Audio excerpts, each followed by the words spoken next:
ሰላም እንዴት ናችሁ? በዛሬው ቪዲዮአችን የምናየው የግሬድ 9 የሂስትሪ የዩኒት 4ን ቻፕተር 4 ነው የምናየው። እሱም ምን ይላል ርዕሱ? ቻፕተር 4 The Middle Ages and Early Modern World from 500 up to 1750s ዩኒት 4 ላይ የምናየው እንግዲህ በባለፈው ዩኒት 3 በቪዲዮአችን ጨርሰናል። ዛሬ ደግሞ በዩኒት 4 የምናየው ምንድነው ሚድል ኤጅ ላይ መጀመሪያ ላይ ኤርሊ አይተናል፣ ኤርሊ አኒሸንቶችን አይተናል። አሁን ደግሞ ሚድል ኤጅ ላይ መሀል ላይ ምን ነበረ፣ ከዛ ደግሞ ከሚድል ኤጅ ቀጥሎ ወደ ሞደርን ወርልድ እንዴት ነው የገባ ነው ኤርሊ ሞደርን ወርልድ የሚለውን ዓለም የዘመነበት ወደ ዘመናዊነት የገባችበት ጊዜ የሚለውን ነው የምናየው። ከ500 እስከ 1750 ድረስ ያለው እስከ 1750 ድረስ ያለው እናያለን ማለት ነው። Before we start, let's see the unit introduction. ምንድነው ዩኒቱ? እዚህ ዩኒት ውስጥ የምናያቸው ነገሮች ምንድናቸው የሚለውን እናያለን። This unit discuss major themes in world history during the Middle Ages and the early modern period. ይህ ዩኒት የሚዳስሳቸው ነገሮች ምንድናቸው ሲንል በሚድል ኤጅ ጊዜና በሞደርን ፔሪድ ጊዜ ዓለም ሞደርናይዝ በምትሆንበት ጊዜ ላይ የነበሩ ታሪኮችን እና this unit has 7 sections. በዚህ ዩኒት ውስጥ 7 የተከፋፈሉ ሴክሽኖች ይኖራሉ። የመጀመሪያው ሚድል ኤጅ ኢን ዩሮፕ፣ ሚድል ኤጅ ኢን ኤዥያ፣ developments of capitalism, the age of explorations, renaissance, reformations and industrial revolution. ከነዚህም 7 ውስጥ እና ማን ነው ማለት አንደኛ ዩሮፕ ውስጥ ሚድል ኤጅ ዩሮፕ እንዴት ነበረች፣ ኤዥያ እንዴት ነበረች በሚድል ኤጅ ጊዜ የሚለውን፣ ኤርሊ ዴቨሎፕመንትስ ኦፍ ኤርሊ ካፒታሊዝም ካፒታሊዝም እንዴት ነው ዴቨሎፕ ያደረገው፣ እንዴት ነው የመጣው፣ ምንድነው ካፒታሊዝም የሚለውን እናያለን። the age of exploration የአሰሳ ዘመን የሚባለው ምን ነበር፣ ሬኔሳንስ፣ ሪፎርሜሽን እንደዚሁም ኢንዱስትሪያል ሬቮሉሽን ይሄ ኢንዱስትሪያል ሬቮሉሽን የምንለው እናያለን ማለት ነው። በጣም ደስ የሚሉ ኢንተረስቲንግ ሪሰርች ናቸው። the major points and the arguments are illustrated with examples and images to facilitate your learning and make it attractive to you. እናም እነዚህ ነገሮች እነዚህን ፖይንቶች እንድንረዳ አርጊመንት ውስጥ ያሉትን ክርክሮች አርጊመንቶችን ሁሉንም ነገር በጥሩ ኤግዛምፕል እና ጭንቅላታችን ጥሩ ኢሜጅ እንዲፈጥር አትራክቲቭ እንዲሆን አስደሳችውን እንድንረዳው የሚያደርጉ ብዙ ነገሮች በውስጡ ያሉት እና the unit closes with summary of the main points of each lesson followed by review questions that enable you to measure your achievements all through the units. እና ይህ ዩኒት መጨረሻ ላይ የሚያልቀው ምንድነው ሜን ፖይንቶች ከነዚህ ሁሉ ዩኒቶች ከነዚህ ሁሉ ሀሳቦች ሜን ፖይንት የሆኑ ወይም አስፈላጊ የሆኑ ፖይንቶችን ይይዛል ማለት ነው። ሶ እነዛን ፖይንቶች አውጥቶ ያሳየናል። ፕላስ ደግሞ ራሳችንን ምን ያክል አውቀናል ብለን የምንፈትንባቸው መጨረሻ ላይ የዩኒት ሪቪው ኩዌስችንስን አዘጋጅቶልናል ማለት ነው። ለርኒንግ አውትካሙ ዩኒት ለርኒንግ አውትካም ይሄንን ከተማርን በኋላ ምን እናውቃለን ስንል አንደኛ አይደንቲፋይ ዘ ሜጀር ካራክተሪስቲክስ ኦፍ ዩሮፒያን ፊውዳል ሶሳይቲ ኦፍ ሜዲቫል ፔሪድ በሜዲቫል ፔሪድ ጊዜ የነበሩ ዩሮፕ ውስጥ የሚገኙ ፊውዳል ሶሳይቲዎች ምን እንደነበሩ ካራክተሪስቲክሳቸው ምን አይነት ባህሪ እንደነበራቸው እናያለን። ምን አይነት ካራክተሪስቲክስ እንደነበራቸው እናያለን። ቀጣይ ደግሞ የምናየው ምንድነው examine the major features of Byzantine Empire. Byzantine Empire ምንድነው? Byzantine Empire ምን ፊቸር አለው? ውስጡ ምን አይነት ባህሪ ነበር? Byzantine Empire የት ነው የምትገኘው ሚሊዮን እናያለን። ያው ፊውዳል ሶሳይቲ ስንል ይሄ ባላባት ፊውዳሊዝም ማለት የባላባት ስርዓት ነው። ሶ ፊውዳል ደግሞ ሲሆን የባላባት ማህበረሰብ ማለት ነው። discuss the rise and expansions of Islam during the period. በዛ ፔሪድ ጊዜ እስልምና እንዴት ነው የተነሳው፣ እንዴት ነው ኤክስፓንድ ያደረገው፣ እንዴት ነው የተስፋፋው ሚሊዮን እናያለን። the relationship between Europe and Ottoman Turkish Empire በአውሮፓና በኦቶማን ተርኪሽ መካከል ያላቸው ግንኙነት evaluate the major changes that took place during the medieval ages and the early modern times. ከዛም ደግሞ the major changes ከሜዲቫል ኤጅ ላይ የነበረና early modern period ላይ ያሉ ጊዜ ነገሮችን አንድ ላይ ምን ማድረግ ለውጦቹ ቼንጆቹ ምን እንደሆኑ ኢቫሉዌት ማድረግ ማስተያየት። ሶ በዚህ ዩኒት ለርኒንግ ላይ እነዚህ አውትካሞችን እናገኛለን ማለት ነው። ሶ 4.1 የሚሆነው the middle age in Europe የሚሆነው እናያለን። ዳርክ ኤጅ ምንድነው? ዳርክ ኤጅ ራሱ ስትሉ ጭንቅላታችሁ ውስጥ ብዙ ጊዜ ጥያቄ ይፈጥራል። what is dark age? ምንድነው የጨለማው ዘመን? ጨለማው ዘመን ላይ ምን ተፈጥሮ ነው እንደዚህ አይነት ዳርክ ኤጅ የሚል ስያሜ የተሰጠው የሚለውን ጥያቄ ያሳድርባቸዋል። so we will see on this chapters about this term dark age. The Dark Age was a period of Western European history from 500 AD to 1000 AD. Dark Age የሚለው እንግዲህ ከመጀመሩ ነው ዳርክ ኤጅ የጨለማው ዘመን የሚባለው ሲባል በዌስት ዩሮፒያን ሂስትሪ ወይ በምዕራባውያን ዩሮፒያን ሂስትሪ ከ500 AD እስከ 1000 AD ድረስ ነው እንዳይጠፋባችሁ። ሁሌም በሆነ የማትሪክም ምንም አይነት ጥያቄ ላይ ብዙ ጊዜ እነዚህ ነገሮች የዳርክ ኤጅ ከመች ስኬት ነው የሚለው ጥያቄዎች ይደጋገማሉ። ሶ የዳርክ ኤጅ በዌስት ዩሮፒያን ሂስትሪ ላይ የሚገኘው ከ500 AD እስከ 1000 AD ድረስ ነበር። It was called the Dark Age because civilization declined in the Western Europe during this period. ለምንድነው ዳርክ ኤጅ የተባለው ለምንድነው ጨለማው ፔሪድ የተባለው ስንል ጥያቄውን እዚህ ጋር ይመልስናል። ምክንያቱም ዌስተርን ዩሮፕ ወይ ምዕራብ ዩሮፕ ውስጥ በዚህ ጊዜ ወይም በዳርክ ኤጅ ጊዜ ሲቪላይዜሽን የተባለ ስልጣኔ የተባሉ ነገሮች እንዳለ ወድቀዋል። ሰው ወደ ምንድነው የተመለሰው? ወደ ባርቤሪያን ህይወታቸው ነው የተመለሱት። ባርቤሪያን ህይወት ሚንስ በቃ እንዴት ነው ኖማ ህዝቦች የሆኑት ምንድነው በቃ ባርቤሪያን ያልተማሩ በቃ ሀንት ያረጉ መብላት ምናምን የተመለሱት ከሲቪላይዝድ ከሆነ ዘመን ወደ ጨለማው ዘመን የተዛወሩት ማለት ነው። The Western Roman Empire was destroyed both by internal and external problems. Western Roman Empire የሮማን ኢምፓየር ካስታውሳችሁ ሮም ኢምፓየር ዌስት እና ኢስት ተብላለው ለተከፈላች ምናም ብለን አኒሽንት ኢጂፕት ላይ ስለ ሮማን ኢምፓየር ስናወራ ካስታውሳችሁ ሶ ዌስተርን ሮማን ኢምፓየር በሁለት ምክንያቶች ወደቀች። በኢንተርናልም በኤክስተርናል በውጭም በውስጣይም ማለት ነው። ኢንተርናሊ the empire suffered divisions and decay. ኢንተርናሊ በውስጥ ስንመለከት ክፍፍል ነበረ። ኤክስተርናሊ ደግሞ it was invaded in the 5th century by the Anglo-Saxon and Franks from the Germanic tribes and the Huns and the Magyars from the Asiatic tribes. ኤክስተርናሊ ደግሞ እነዚህ በ5ኛው ሴንቸሪ እነዚህ አንግሎ-ሳክሶን ፍራንክስ ከጀርመን የመጡ እነዚህ ሁለቱ ትራይቦች ሃንስ እና ማያጌርስ የሚባለው ደግሞ ከኤሲያቲክ ትራይብ የመጡ ከጎሳ የመጡ ናቸው። ኢንቬድ ያደረጓቸው ወይም የተቆጣጣራቸው የወረሯቸው ማለት ነው። The invasion brought many changes in the Western Europe. ይህ ኢንቬዥን ወይም ይህ ወረራ ብዙ ነገሮችን ብዙ ለውጦችን ወደ ዩሮፕ ወደ ዩሮፕ አምጥቷል። ወደ አውሮፓ ማለት ነው። ወደ ዌስተርን ዩሮፕ ወደ ምዕራቡ ክፍል ብዙ ለውጦችን አምጥቷል። ለምሳሌ the Greek Roman civilization declined. ይህ እነዚህ ኢንቬዥን ወይም ይሄ እንትን መምጣት አንደኛ ግሪክ ሮማን ሲቪላይዜሽን ወደቀ። በግሪክና ሮማን የመጣ ሲቪላይዜሽን ወደቀ። the society became rural. ህዝቡ ወደ ገጠር አካባቢ ተመለሰ። ሲቲ ዲክላይን ከተማዎች ወደቁ። ፊውዳሊዝም became the socio economic and political order. ፊውዳሊዝም ነው የሚያስተዳድር ኢኮኖሚክ ሶሾ ኢኮኖሚክ ሲስተማቸው ነው። ፖለቲካል ኦርደራቸው ምን ሆነ? ፊውዳሊዝም ሚንስ የባላባት ወይም የከበርቴ አስተዳደር ነው። ባላባት ሚንስ እንግዲህ መሬቱ የዛ ሰውዬ የፊውዳሉ ይሆናል። ከዛ መሬቱ ላይ ያረሱ ከሰር ያሉ ሰዎች ደግሞ እንትን ይላሉ እና ያለን ወደታች churches and castles and palaces were built. ቸርቾች፣ ቤተክርስቲያናቶች፣ ካስትሎች፣ ቤተመንግስቶች እንደዚህ ፓላሶች እንዲሁም ቤተመንግስቶች ራሳቸው ቢልድ ተደረጉ ተገነቡ። ቢሾፕስ ኤንድ ሞንክስ kept records. ቢሾፖችና ሞንኮች ግን እነዚህ ጳጳሳት ቄሶችና መኖክሲያቶች ግን ይሄ የግሪኮ ሮማን ሲቪላይዜሽን የነበረውን ሲቪላይዜሽኖቹን ሪኮርዱን አስቀምጠው ነበረ። the knights practiced cavalry. ናይቶቹ ደግሞ ወይም ሶልጀሮቹ ደግሞ ምን ናይትስ ሚንስ እንትን ማለት ነው። ሶልጀርስ ነው በዛን ጊዜ እና ምን እንትን ማለት ነው። የመካከለኛው ዘመን ሉካን ባህል ህግ ነው የሚባለው። አይሮን ነው እንዴት እንደሆነ ግን ካቫለሪን ፕራክቲስ ማድረግ ጀመሩ። ኢን አዲሽን ከዛ በላይ ደግሞ there was much war among the rulers and lords in Europe and even for ordinary people there were murders and blood feuds. እናም በዚህ ጊዜ ደግሞ በጣም ብዙ ጦርነቶች ነበሩ በሩለሩና በሎርድ ኢሮፓ ውስጥ በሚደረግ በሩለሮችና በሎርዶች መካከል የሚደረግ ጦርነት ኢቭን ኦርዲናሪ ፒፕል ዝም ብሎ ተራ የሚባሉ ሰዎች እንኳን ግድያ ነበረ ማለት ነውና nevertheless by the 1000 AD most stability was returned. feudal society emerged from the dark state.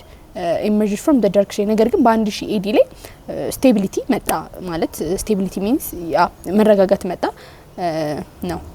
what is feudal society? ከዛ feudal society emerged from the dark age. በdark age ውስጥ feudal society emerge አደረገ ማለት ነው። በ4.12 ላይ ደግሞ feudal society መጣ።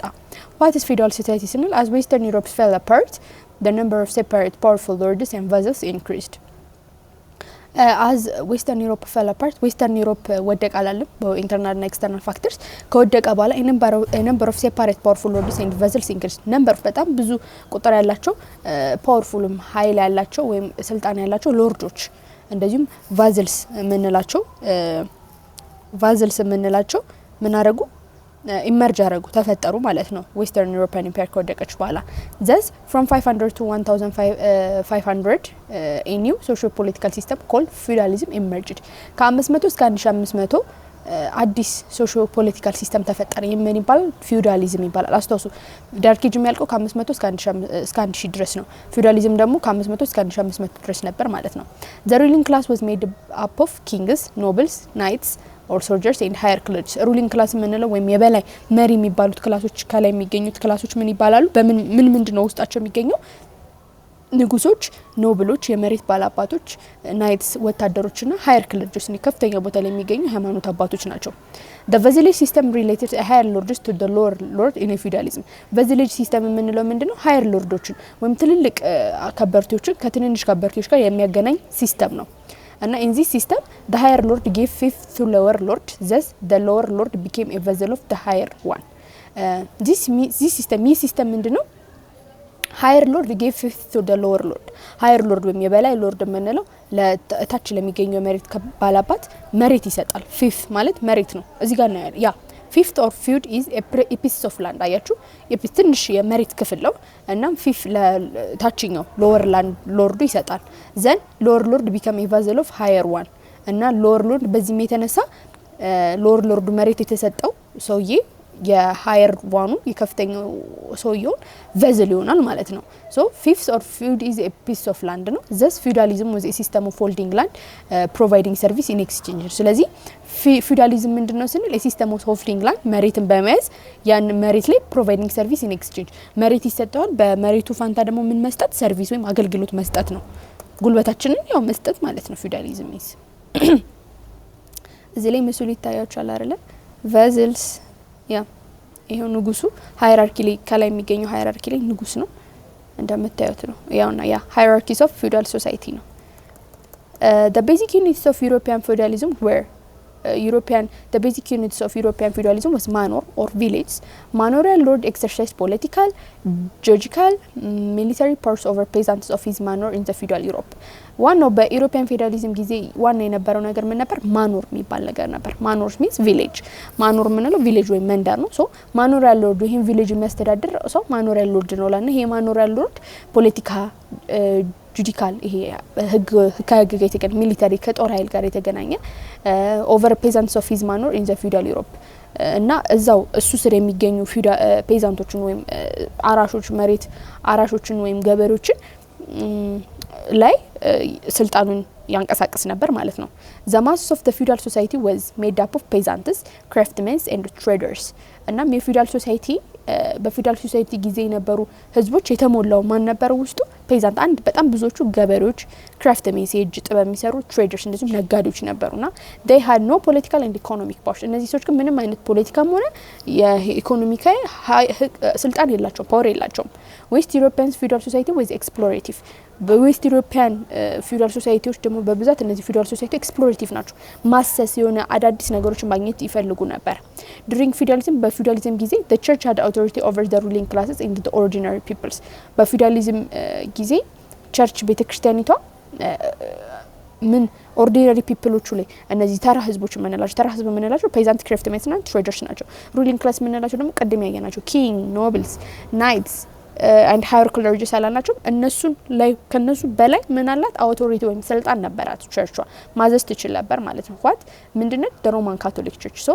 the Roman Catholic Church owned land Roman Catholic Church የራሱ የሆነ መሬት አላት it was responsible not only for religion but also for education and culture ሪስፖንሲቢሊቲ መሬቱን እንትይዘው ወይም የካቶሊክ ቸርቿ ወይም የሮማን ካቶሊክ ቸርቿ ሪስፖንሲብል የነበረች ወይም ምንድነው ኃላፊነት የነበረባት ሃይማኖቱን ማስፋፋት ወይም ስለ ሃይማኖቱ ብቻ ነበር also education and culture ስለ ሮማን ካቶሊክ ስለ ዌስተርን ዩሮፕ education ትምህርትና ራሱ ካልቸር ወይም ባህል ራሱ ማስተማር ላይ ሪስፖንሲቢሊቲ ኃላፊነት ነበረባት ቀጣይ የምናየው 4.3 ላይ ባዛንታይን ኢምፓየር ነው ባዛንታይን ኢምፓየር ምንድነው? ከዚህ በፊት ስለ ባዛንታይን ኢምፓየር ትንሽ አውርተናል መሰለኝ። ሶ ባዛንታይን ኢምፓየር ምንድነው ስንል ባዛንታይን ኢምፓየር was the East Roman Empire which continued after the fall of the West Roman Empire።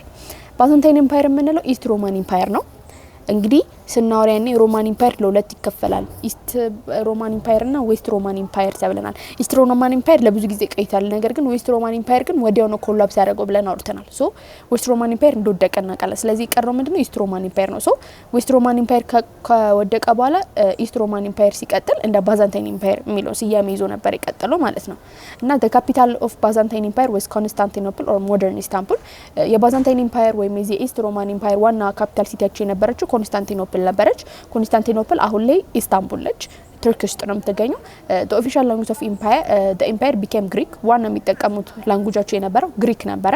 the Orthodox Church was officially separated from the Roman Catholic Church in 1054 and it becomes the natural church of the national church of empire and supported the emperor። እና ኦርቶዶክስ ቸርች was officially separated። ኦርቶዶክስ ቸርች ከሮማን ካቶሊክ ቸርች በ1054 ተለያይተዋል ብለናል ለሁለት። እና it becomes the national church of empire and supported the emperor። እና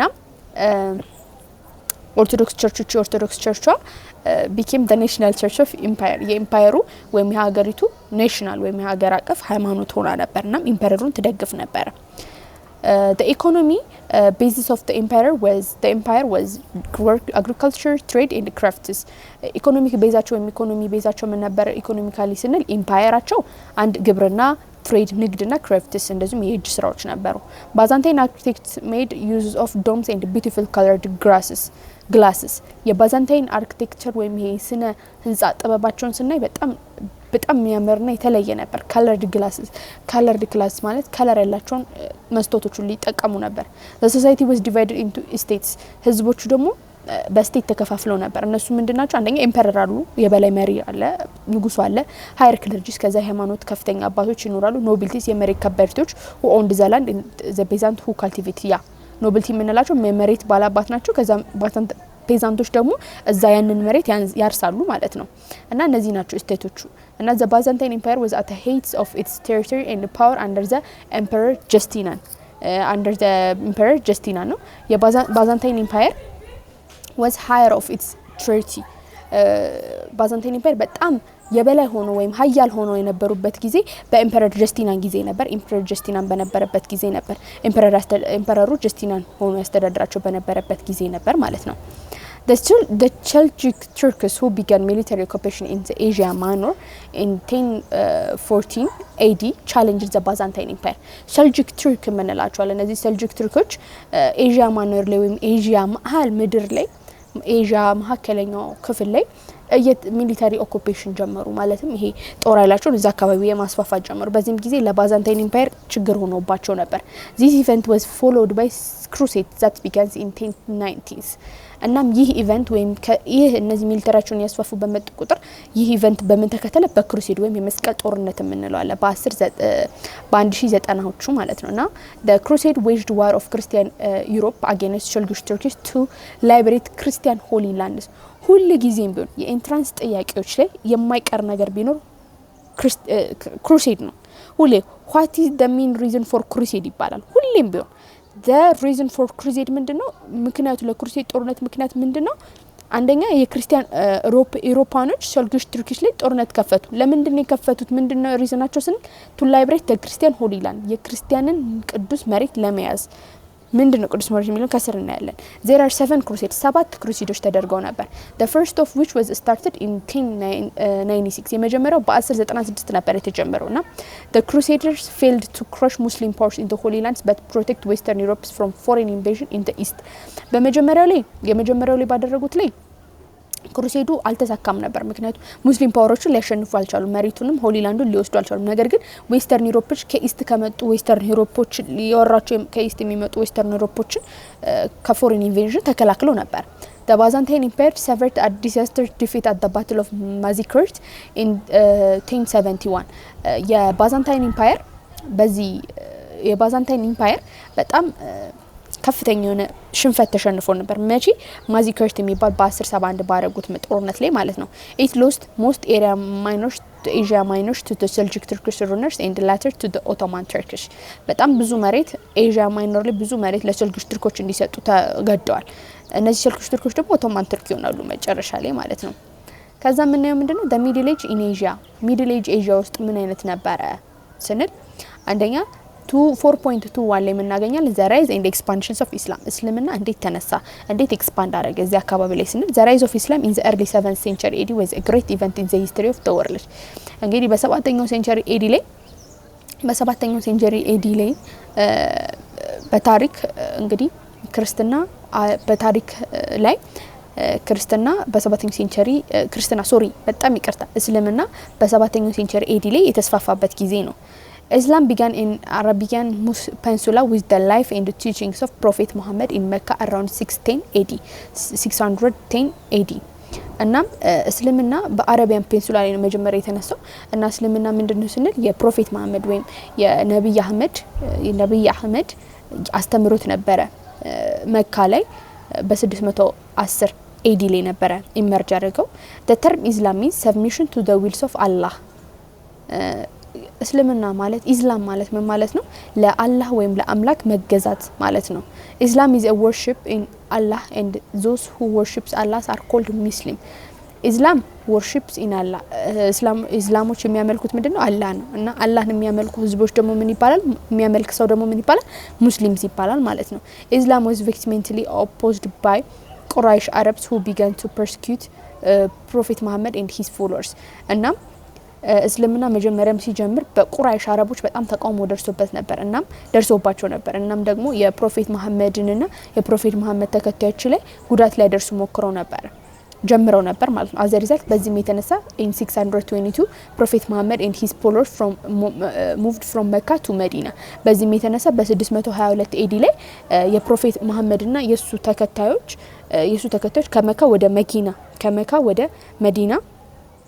ከመካ ወደ መዲና ሄዱ ማለት ነው አዘሪዛልት በ620 AD ላይ ማለት ነውና this travel ደግሞ ፕሮፌት መሐመድና የሱ ተከታዮች ከመካ ወደ መዲና ያደረጉት ትራቨል ወይም እንቅስቃሴ ምን ይባላል ሂጅራ ይባላል እና it's marked the beginning of the year of Islamic calendars እና ምን ይናገራል የእስልምና ካላንደር የሚጀምረው ከዚህ ነው ማለት ነው አመት የሚጀምረው Okay.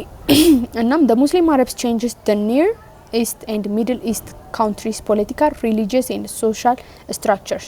And Muslim Araboቹ እዚህ Near East ቅርብ ምስራቅ ምንለው ማዕከለኛው ምስራቅ ምንለው ያላቸውን ፖለቲካ ሪሊጅን ሃይማኖታዊና ሶሻል ስትራክቸራቸው መዋቅራቸው ለወጡት Following the days of Prophet Muslims came under the Arab Caliphates of the Umayyad and Abbasid dynasty in the Middle Age. Prophet ከሞተ በኋላ ወይም ነብዩ ከሞተ በኋላ ሙስሊሞች በሁለት የአረብ ካላፊትስ ውስጥ ገቡ ስር ገቡ ማለት ነው በኡመያድ እና አቢሳድ ዳይናሲቲ በሚባሉት ማለት ነውና the days of prophet was followed by great Arab conquest establishing a Muslim Arab empire from North Africa to the Spain in the west to the certain Asia in the east ነው ፕሮፌቱ ከሞተ በኋላ እነዚህ አረቦች በጣም ትልቅ ኮንኩስት ወይም ትልቅ ግዛት ይዘው ነበር አስፋፍቶት ነበር ማለት ነው ሙስሊም አረቦቹ ከኖርዝ አፍሪካ ተነስተው በስፔን አድርጎ በመራብ እስከ ሴንትራል ኤዥያ ማዕከላዊ ኤዥያ አድርጎ እስከ ምስራቅ ድረስ መሄድ ችሎ ነበር The Seljuk and the Ottoman Turkish military occupation in Palestine, Asia Minor and Arabian contributed an Islam expansion.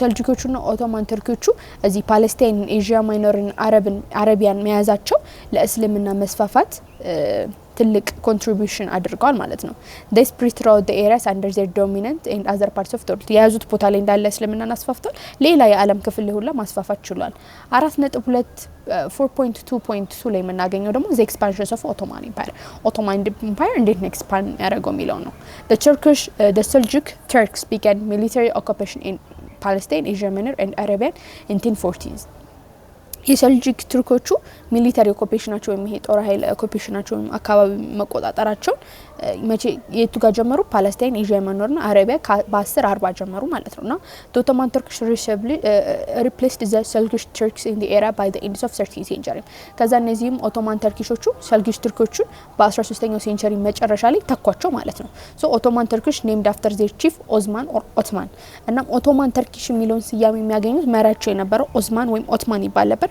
ከዚህ ሰው የሌስን በመነሳን ኦቶማን ተርኪ የሚለውን ስያሜ ያገኙት ማለት ነው። The Ottoman Empire was centered in what is now Turkey. ኦቶማን ኢምፓየር ሴንተር ያደረገው ወይም የሚገኘው አሁን ላይ ተርኪ የምንለው ቦታ ላይ ነበር። this was called as Ottoman Turkish Empire እና this was called Ottoman እና እንደ Ottoman Turkish Empire ውስጥ ነበር የሚካተቱት። they seized Anatolia in the 1336 which became their capital at its heyday the empire captured Adrianople in the 1356, Salonika in 1387, and they defeated the Serbs in the 1321 and the Bulgarians in the 1393. So by the 15th century the Balkan Peninsula included the Greece was predominantly conquered. So መጀመሪያ አናቶሊያን ያዙ በ1336 ከዛም በኋላ የቀጠሉ እና አንድሮኖፒል ሳሎኒካን ያዙ ከዛ ደግሞ ሰርቢያን በማሸነፍ ሰርቢያንም ያዙ ቡልጋሪያን ከዛ ደግሞ በ15ኛው ሴንቸሪ በቃ ባልካን ፔኒንሱላ እንዳለ ግሪክንም ጨምሮ በኦቶማን ተርኪሽ ቁጥጥር ስር ገባ ማለት ነው። ኢስተርን ኢኩዌሽን ምናምን ሚሊዮን አይ ቲንክ ግሬድ 9 ላይ ነው ግሬድ 9 10 ይሁን ብቻ ስለ ኢስተርን ኢኩዌሽን የተማርነበት አለ ግን እዚህ እናንተ ላይ ሆነ አይ ዶንት ኖ ግን ኢስተርን ኢኩዌሽን የሚል ርዕስ እንማራለን ከዚህ በኋላ ግሬድ 10 ላይ ተማርቷላችሁ መሰለኝ ስለ ኢስተርን ኢኩዌሽን አይ ዶንት ኖ ተምራችሁ ትችላል እና ይነሳልና they defeated a Serbs in the 19 እና ኢስተርን ኢኩዌሽን ራሱ የተነሳው ከዚህ ጀምሮ ነው። መቼ ነው ኦቶማን ቱርኪሾች ያዟቸው ስንል ከዚህ ጀምሮ ነው ያዟቸው ማለት ነው። እና the Ottomans conquered Constantinople in the 1453 renamed it Istanbul and made it their capital. ከዛ ኦቶማኖች ኮንስታንቲኖፕልን በመቆጣጠር በ1453 ኢስታንቡል የሚለውን ስያሜ ሰጡት ማለት ነው። the Ottomans conquered Syria in 1560s and Egypt in 1570s and in 1521 European forces successfully defeated Vienna and the capital of Austria from Turkish attack. ከዛም ኦቶማኖች ድጋሚ በ1516 ሲሪያን በ1517 ደግሞ ማንን ያዙ ኢጂፕት። ነገር ግን በ1529 ቬና ሊይዙ ሞክረው የአውስትሪያ ዋና ከተማ ቬና ሊይዙ ሞክረው ዩሮፒያኖች ግን አስጠለውታል ከቱርኪሽ አታክ ማለት ነው። እና the Turkish expansions of Europe was ended in 1571 when Europe's fleet defeated the Turkish navy at the battle of Lapatino near Greece. እንግዲህ ቱርኪሾች ዩሮፕ ላይ መስፋፋታቸውን ያቆሙት መቼ ነው? በ1771 ነው። ምን ተፈጥሮ የዩሮፒያኖች ፍሊት ወይም የዩሮፒያኖች መርከብ ትልቅ የጦር መርከብ የቱርኪሽ ኔቪን ወይም የቱርኪሽን ኔቪ ወይም የቱርኪሽን የጦር ባህር ኃይል ወታደሮች ያሸነፉ ነው። መቼ በምን ጦርነት? ባትል ኦፍ ላፓቲኖ የሚባል ግሪክ ቅርብ የሆነች ቦታ ላይ ማለት ነው። the Ottoman formed a group of highly trained soldiers called janissaries. እንግዲህ የኦቶማኖች formed a group of highly trained በጣም ጠንካራ የሆኑ የሰለጠኑ ግሩፕ የሰለጠኑ ወታደሮች ነበሯቸው። እነዚህ ወታደሮች ደግሞ ምን ይባላል? ጃናሲርስ ይባላሉ። they spread Islam throughout the empire. እነዚህ ጃናሲርስ የሚባሉ ወታደሮቻቸው እስልምናን የዓለም ክፍል ላይ አስፋፍተዋል ማለት ነው። they also gained wealth from trade, controlled the trade route from the European to Asia. እናም ይሄ wealth from trade ከንግድ የሚገኘው ሀብቱን ሁሉ ተቆጣጥሮታል። ሙሉ ለሙሉ ከኤዥያ ወደ ከአውሮፓ ወደ ኤዥያ የሚደረግ ከኤዥያ ወደ አውሮፓ የሚደረግ ንግድ ሁሉ ተቆጣጥሮታልና they banned the European merchants from going to Far East እና ዩሮፒያኖች ወደ ፋር ኢስት እንዳይገቡ ሁላ ከልክለዋቸዋል ማለት ነው። እና the Ottoman Turkish Society የዩሮፒያኖችን ትሬደሮች ወይም ነጋዴዎችን እንዳይገቡ የከለከሏቸው። the Ottoman Turkish Society was divided into 4 groups. የኦቶማን ተርኪሽ ሶሳይቲ ደግሞ በአራት ክፍሎች ይከፈላሉ። ሱልጣን መሪያቸው፣ ግራንድ ቪዚየር የሱልጣኑ አማካሪ ወይም ቢሮክራቲስ ነው የሚባሉት፣ ጃናሲርስ ወታደሮቹ ናቸው። እና ከዛ ደግሞ ኦኩፔሽናል ግሩፕ የምንላቸዋለን። the culture of Ottoman Empire was that the Islamic of the world ካልቸራቸው ከእስልምና ጋር ይገናኛል ማለት ነው። 4.2.3 ላይ የምናገኘው ደግሞ ዳይናሲቲ ሰርክል ኢን ቻይና ውስጥ ያለ ዳይናሲቲ ሰርክል ቻይና ውስጥ ያለ ዳይናሲቲ ሰርክል ምንድነው? ዳይናሲቲ ሰርክል ስንል the Chinese created civilization in the world. ቻይኒዞቹ ወይም የቻይናዎች ዓለም ላይ ትልቅ ሲቪላይዜሽን ወይም ትልቅ ስልጣኔ ፈጥሯል። These Chinese greatly impacted other countries in East Asia, particularly Korea and Japan. ይህ ሲቪላይዜሽናቸው እነሱ ስልጣኔ ራሱ እዛው ኤዥያ ውስጥ የሚገኙ በተለይ ደግሞ ምስራቅ ኤዥያ ውስጥ የሚገኙ ሌሎች ምስራቅ ኤዥያ ውስጥ የሚገኙ ሀገራቶች ላይ ራሱ ተጽዕኖ ፈጥሯል ልክ እንደ ኮሪያና ጃፓን ማለት ነው። In politics, the Chinese accepted the idea of dynasty circle. በፖለቲካ ስንመለከተው ቻይናዎች ይሄ dynasty circle የሚለውን አይዲያ ተቀብሎታል። This was practiced in the following.